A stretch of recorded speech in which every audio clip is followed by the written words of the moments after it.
Look, you didn't get hired for one job. You got hired for 9. And barber school only prepared you for the first one. When you got your license, you were legally qualified to cut hair in a barber shop.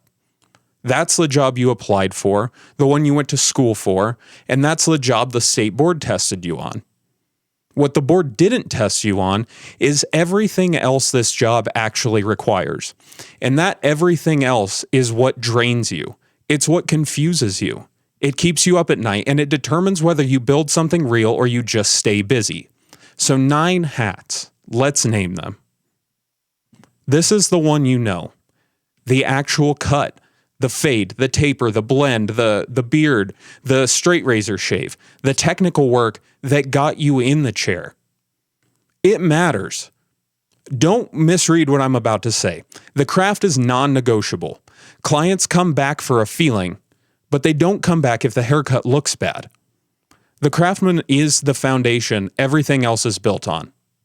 But here's what's also true about this hat. It's the only one most barbers ever think about developing deliberately. Every class, every technique video, every Instagram tutorial, every competition is about the craft.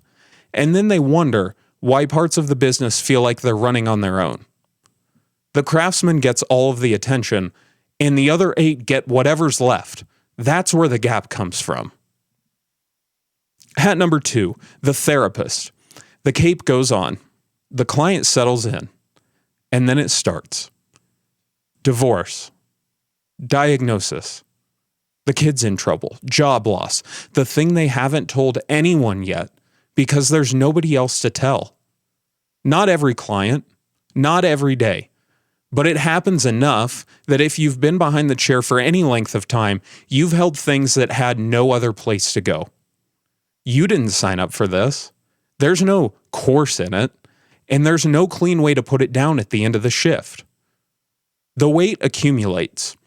The barbers who don't know they're wearing this hat think they're just tired. They're not tired. They're carrying. Knowing you're wearing the therapist hat doesn't mean you stop being present. It means you build a practice of putting it down. Like I talked about last week, what that looks like is different for everyone. And I'm not here to tell you what yours should be. For me, it's the drive home or the walk home. Different route, music on. By the time I'm back home at the door, it's down. The point is doing it deliberately, not by accident. If this one sits wrong, hear me out, because it's not what you think it is.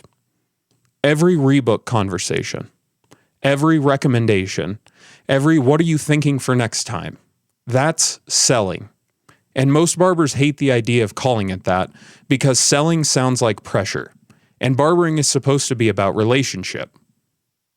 Here's what it actually is. If you truly believe in the value of what you provide, if you genuinely think a client gets something real out of being in your chair, then asking them to come back isn't selling. It's service. The client who doesn't rebook might end up somewhere else with someone who doesn't know their head, doesn't know their hair, and doesn't know them. That's not a good outcome for them. The salesperson hat isn't about pressure. It's about asking for the relationship that you've already earned. And the rebook text, the reminder, the next appointment already set, that's not pushy. That's you making their life easier. Hat number 4 is the customer service hat. No-shows, late arrivals, the client who's unhappy and doesn't say a word about it until they're sitting at home, and then it comes out in a review. The hard conversation you've been putting off for 3 weeks because you keep hoping it'll handle itself. It won't. This is the hat nobody wants to wear. Because every time you reach for it, something's already gone sideways. So the instinct is to look away and hope it passes. And it doesn't pass. It compounds. And the client who's mildly annoyed today becomes the client who quietly doesn't rebook and tells a few people about it on the way out. Customer service isn't the smile while the haircut's going well. It's what you do the moment something goes wrong. And the move is almost always the same. You show up, You address it. You don't need the perfect answer or a polished apology. You just have to not avoid it. The barber who deals with the awkward thing directly keeps the client, and the one who hides from it loses them and usually never finds out why. Think about any job that requires standing on concrete for 8 to 10 hours a day. Arms elevated, repetitive motion, no meaningful breaks, doing it 5 to 6 days a week. We'd call that physically demanding work. We call it a normal Tuesday. Research across barbers and hairstylists consistently shows upper back pain affecting close to 40% of the profession. Lower back, neck, shoulders, wrists, all of them take a consistent, cumulative hit over their career. The barbers who don't manage this don't burn out on the work, they run out of body. Your body is equipment. Every barber thinks about which clippers they need.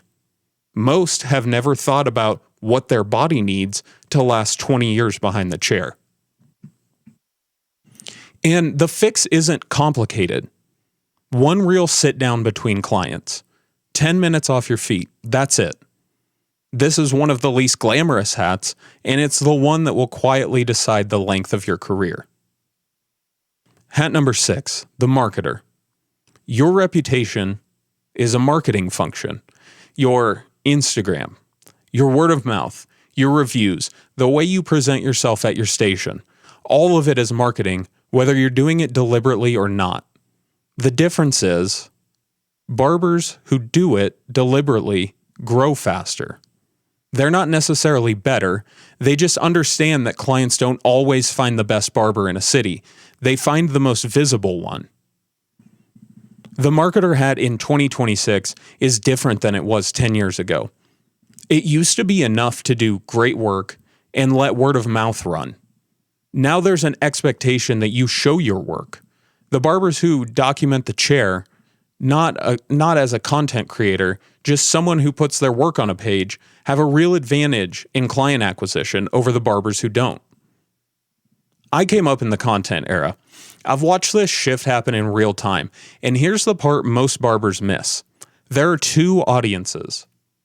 When you post for other barbers, you're selling education. You're selling how well you wear the craftsman hat. When you post for clients, you're selling everything else, the other 8 hats. And if you're not on their feed, you don't exist. This doesn't mean that you have to love social media. It means you have to acknowledge that the marketing is happening one way or another, and you might as well be in charge of what it says. This next one is hat number 7, and it's the accountant. We spoke about it a little last week, but most barbers don't know their break-even number. And when you don't know your break-even number, it's one of the most expensive things that you can do in this job. If you know your exact break-even number right now, drop it in the chat. Not the dollar amount, just a yes or no. Total monthly expenses, booth rent, product supplies, taxes set aside, divide that by your average ticket. That's how many cuts you need to complete before you're actually making anything meaningful for yourself. And if you don't have that number, you're running the business on vibes. And that works right up until a slow month hits, or product costs go up, or the shop raises booth rent, and suddenly it's wrong and you don't know why. The accountant hat is the one barbers avoid most, because the numbers are uncomfortable when you don't know them. But a number you know is manageable.